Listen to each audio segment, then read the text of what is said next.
Merci à tous les panélistes pour la qualité des interventions. Je voudrais juste qu'on puisse élargir le débat sur 2 ou 3 points. D'abord, je crois que dans la définition même de la transition, je vous trouve très restrictif. Je pense que ce qu'il faut comprendre, c'est que les transitions sont des régimes d'exception qui sont consécutifs à des changements non électifs et dans lesquels il faut même ajouter les questions de tripatouillage des constitutions. Et si on prend cette définition, ça veut dire que même la Libye, il y a eu un renversement par des puissances étrangères. Donc même la Libye est en transition depuis, ce qui nous ramène à la problématique des ingérences extérieures, parce que les coups d'État ne sont pas faits seulement que par des militaires en Afrique. Donc il y a d'autres qui sont venus faire des coups d'État dans nos pays.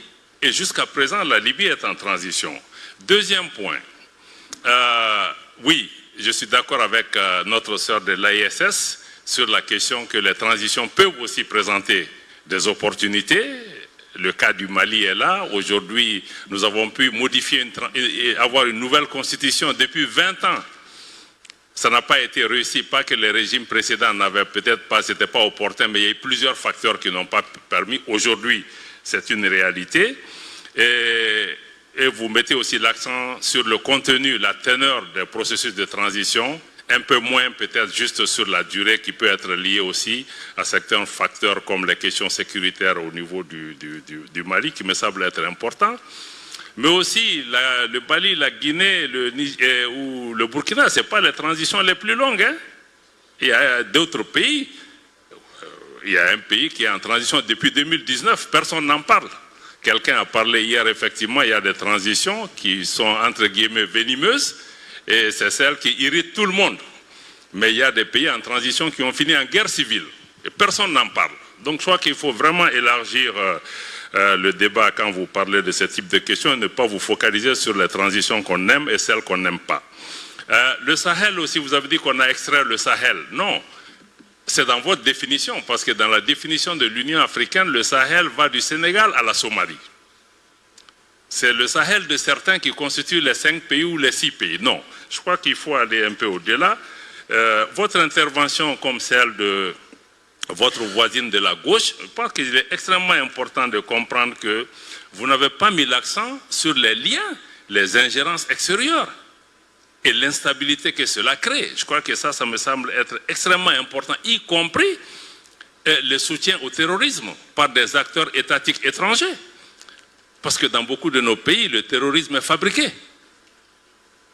Si on parle même du Moyen-Orient, le Hamas, si on prend Al-Qaïda, Daesh, la plupart de ces mouvements sont créés par des officines des services de renseignement étrangers, nous le savons.